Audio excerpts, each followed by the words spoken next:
But I think Simon might have wanted to start with a segment on progression. Yeah, I think so. Yeah. I think so. No, I do too. I mean, yeah, so, yeah, I don't know you very well. I don't know her. I started flying in 1990, paragliders. I have broken various bits of me, but nothing majorly, so I have along the way. So what is progression, and why do we care about it? Well, we all want to improve. For me, progression is literally about taking things one step at a time, full stop. Just understanding that we're introducing, as we progress, we only introduce one new parameter into that equation of our knowledge and the situation at each stage. New harness, new wing, new sight. Bad idea. New harness, give it a go. Or there's ways you can mitigate that. You can hang in a harness and get used to it before you fly in the air with it and find out that actually you get thrown forward or whatever it might be. So it's about controlling those progressive steps. And I guess somewhere along the line, there is the good old-fashioned aviation adage which says it's better to be on the ground wishing you were in the air than in the air wishing you were on the ground. Full stop. That's how I kind of see the world. And somewhere in that, the kind of follow-on to that is that any takeoff is optional. So moving on, I wrote lots of little notes. For me, I think it was Rumsfeld that came up with the concept of there are known knowns, known unknowns, and the unknown unknowns. I know that I can fly, I know I can fly that wing, I know I can fly that wing on that side. I know that I don't know whether I can fly that wing on that particular side. That's a known unknown. Or maybe I don't. Maybe there's something in that environment, in those conditions, that I don't fully understand, and I'm unaware of. My actual training and my knowledge is low enough that I can look ahead and I go, should be right. That lovely Australian phrase, and something nails you. So progression is around trying to reduce the number of unknowns. And as a club, talking to people on the hill, me, Pete, whoever, it's great for kind of having a sense check on what you know, but understand that we are there to fly in our own right. We're not kind of permanent mentors, and that's what evenings like this are for. So the unknown unknowns, training, you've done your trainings and you learn a lot along that way. We're the mentors somewhere along the line, but do ask questions on the hill, recognise we want to fly. The known unknowns, strategies and methods for working out your strategies and methods for learning, taking things out of that unknown category and just moving them into that known category. Known unknown. So if you're on the launch and you're going, I don't know if I can get off because it's too windy, then somewhere along the line, how's your ground handling skills gone? Are you at a point where that it's, you've got your little windy meter and it said it's 18 kilometers an hour? Okay, I know I can launch at 18 kilometers an hour. That reduces takes something out of the kind of unknown category and moves it into the known category, which just takes one layer of stress off you. And at the end of the day, stress is, the summation of all those things that you're uncertain about in that flying situation. And unfortunately, I'm covering far too much ground here. Many wrong decisions don't make a right one. So as soon as you start building up multiple new bits that you don't quite understand into a flying situation, there's a good chance that you will make a wrong decision. So that's what these evenings are about. Sitting down and saying, well, what about? And a lot of it does come down to, if you don't think that, if you're starting the flight with, it's going to be a dodgy launch because I'm not sure of my ground handling skills or whatever else, then you're starting with a whole bunch of stress before you even left the ground. The second you're leaving the ground, you're actually going, "Phew, that was great," rather than what's next. What are the things I should be worrying about, or oh, this is great. Yeah. Whoa, fantastic! Yeah, I'm fine now, and that's a lot of lots of bits and pieces. But recognise stress. Recognise that all those little unknowns add up to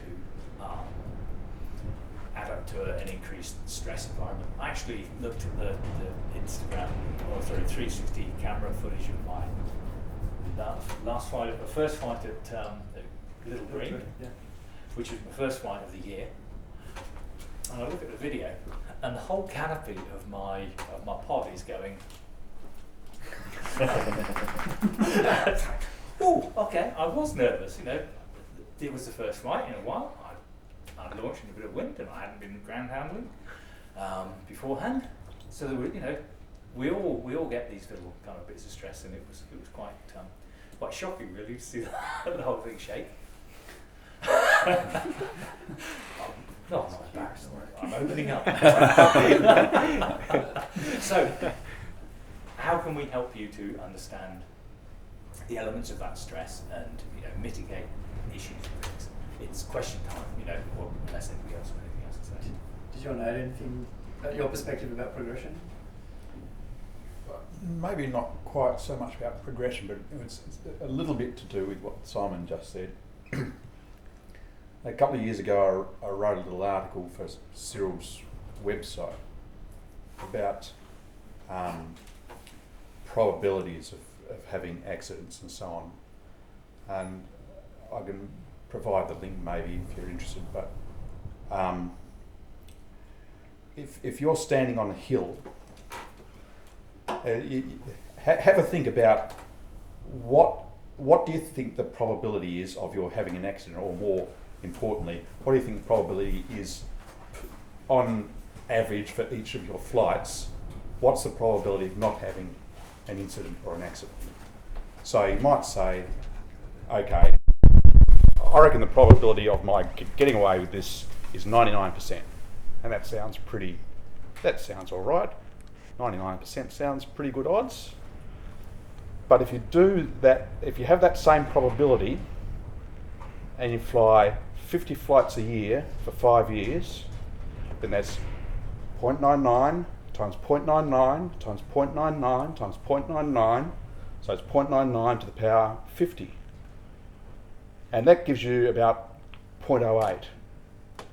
So the probability of if for every flight you have a 99% probability of getting away with it, and you do 250 flights over 5 years or whatever time, then you end up with a 8% probability over that time of not having an accident.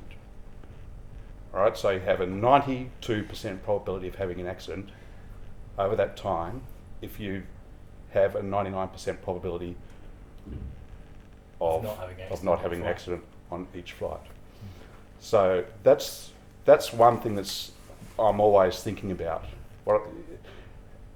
So during your flying career, you have to make the probability of an accident per flight so low that the probability of an accident during your flying career is acceptably low.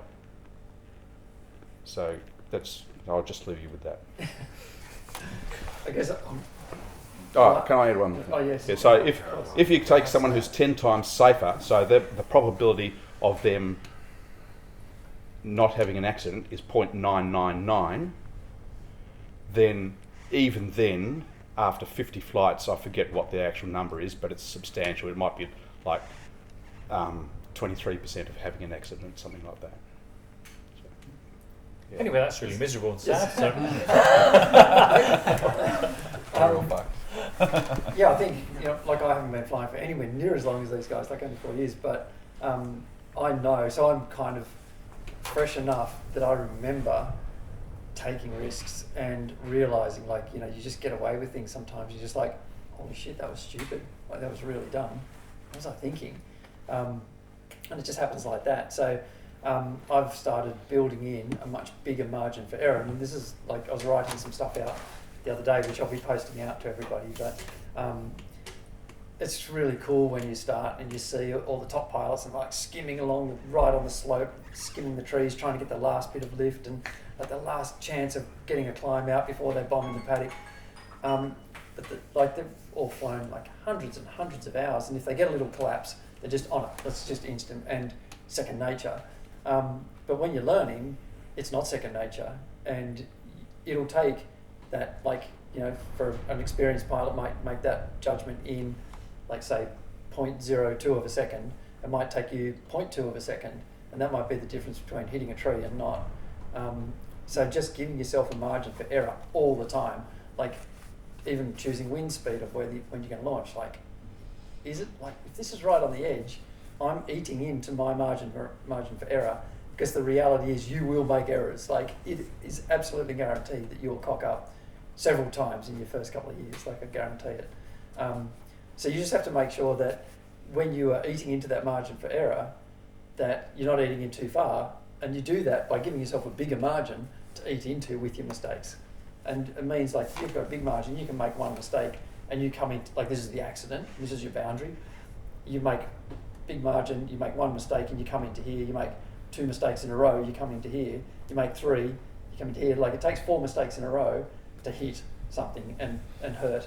But if your margin for error is that big, it's one mistake and you're done. So it's just not worth it. To, like, you know, I keep saying this, we're just flying plastic bags. Like, we're not saving anybody, we're not, like, curing anything, we're just doing this for fun, and wrecking yourself just because you just want the thrill of pushing the boundaries a little bit and getting it wrong, and then you can't fly for 6 months or something because you've got a busted pelvis. Like, that sucks. Whereas you might miss one flight for one weekend because you walk down because it's a little bit strong. That's one day that you miss rather than 6 months.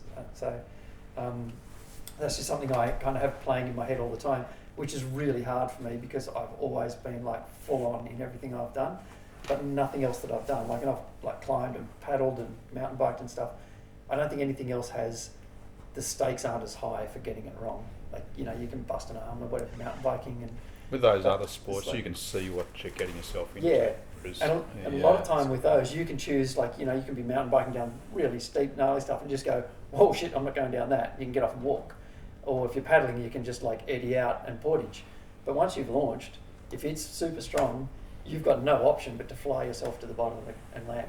Like, and that might be in air that you do not want to be in, but you have to fly through it. There is no option. So, I don't know, it's just the stakes are so much higher in this sport, and the consequences are so much higher as well. But that's all, you know, that's all very, very depressing. Yeah. Negative stuff. I think, you know, it's breaking it back down to that progression of here's what I know. I've gone to a new site. Recognise that's my new element for the day. That's the bit I'm going to try and mitigate. You know, I'm confident flying my wing, say. I'm confident that I've got a launch window that I can deal with. What don't I know about the site? You know, let's take Winton. You've turned up there, there's no bloody wind. There's the old thermal coming through. Who's thermal flying? Okay, so you're all sea breeze, you know, coastal ridge soaring flying. So you're going to make that transition. So Winton's opening up in a month's time. Couple of weeks. So we all basically did our course in February. Okay. And so there really hasn't been any thermal opportunities. Yeah. So this summer's going to be about learning to get into a spin. So it's an interesting one because single hill's great for soaring, but, you know, even single hill scares me sometimes. Yeah. Just from the point of view, and that's being honest. Have any of you guys flown single yet? I haven't. You have, Mark has. Yeah. I've never flown in Tassie. Yeah. Okay, so single hill's a, you know, nice little rounded hill that faces into the sea breeze. The landing options down the bottom slightly slopey, so you end up having to do a cross landing.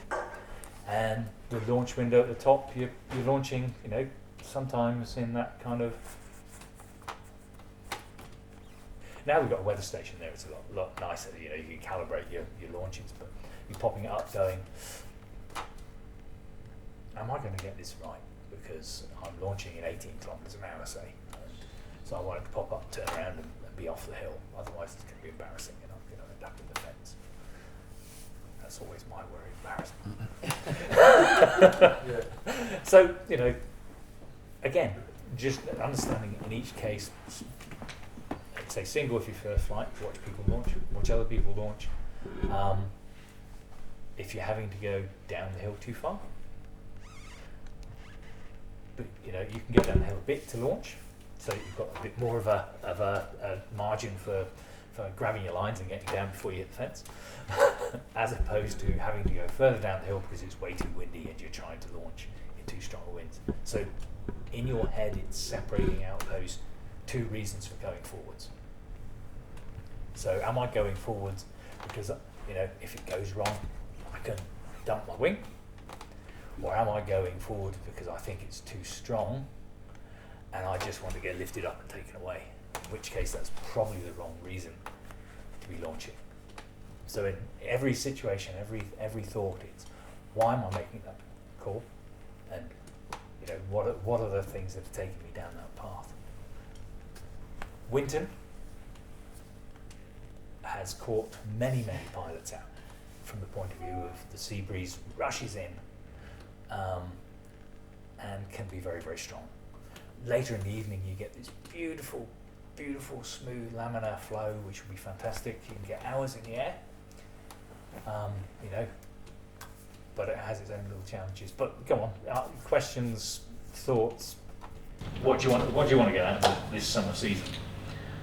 Just want to learn heap as much as possible, really. Yeah, and just get better at it.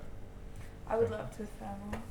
Yeah. I've done like maybe 60 flights now, and I haven't been able to thermal yet. Yeah. And Bali was my first time getting lift, like ridge sewing. Right. So I've just been sleddies on sleddies, so Okay. I'm ready to do some thermaling. Yeah. And for that, there's some, there's, you know, seriously before, there's XC-Sim online, Yeah.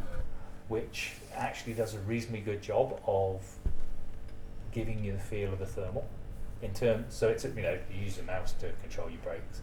But again, it's reducing the unknowns. Yeah. Oh, the Yeah. simulator. It's a Yeah. simulator. Oh, I It's a didn't know this simulator was a thing. because, you know, it takes, so you can absolutely This one. change your experience of your first bubbly air Yeah. by having played with either XC-Sim, PC, you know, whatever the other one is. But XC-Sim's a good starting point because it's just free. And it's not- relatively and like it's accurate. relatively real because all that thing of just recognising that you've gone into a thermal, recognising the wing pitch, recognising that.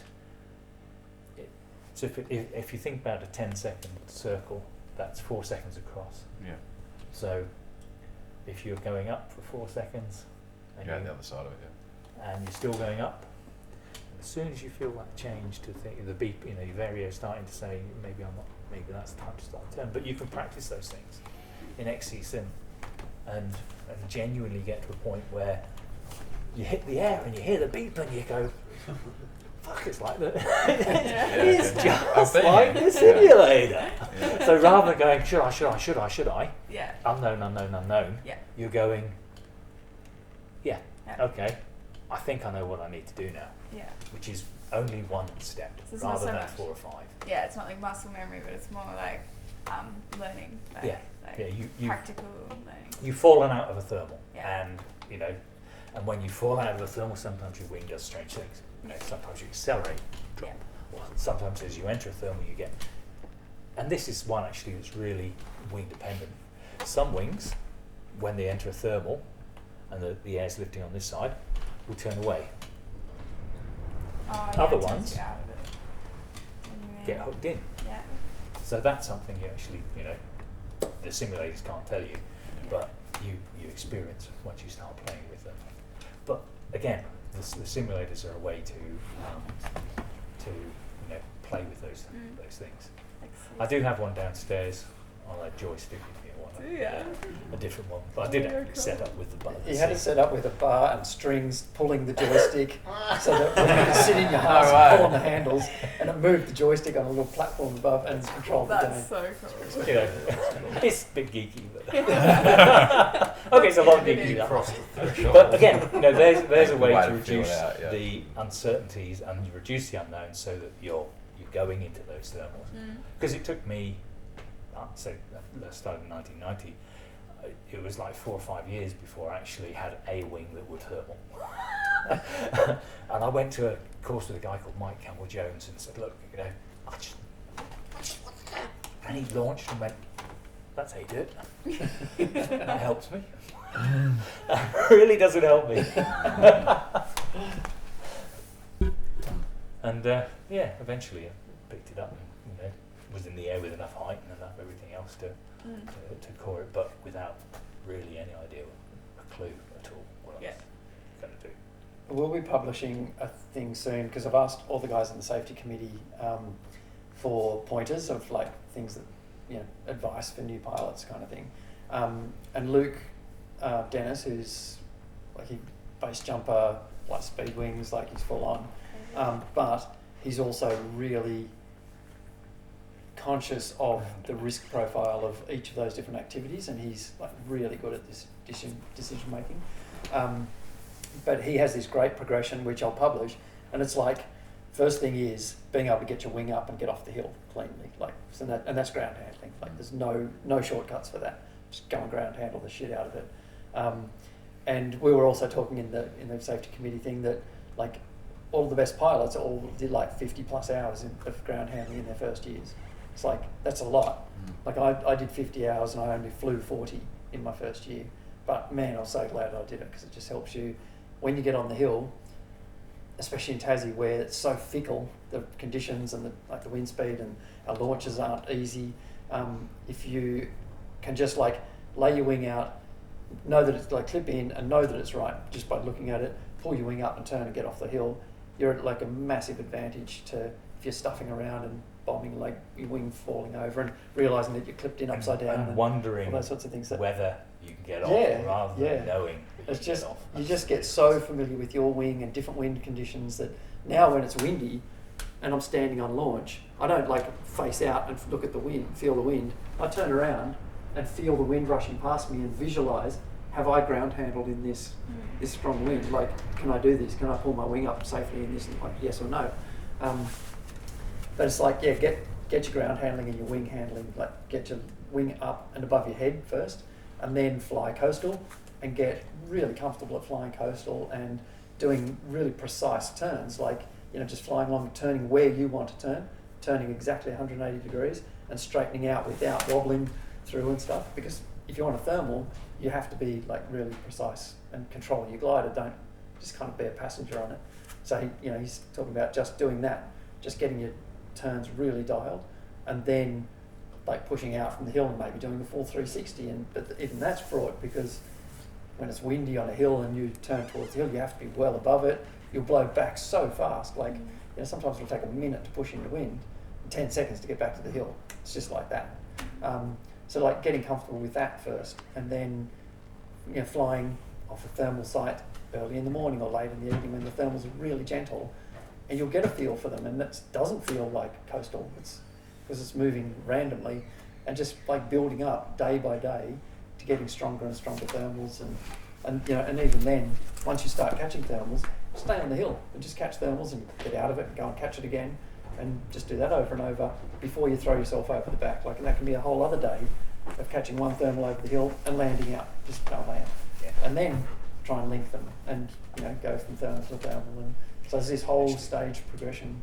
Yeah, within that, staying on the hill and thermaling, actually saying, right, I'm going to have a ceiling, and I'm going to core a thermal to that height, and then I will leave the thermal, come back to the hill.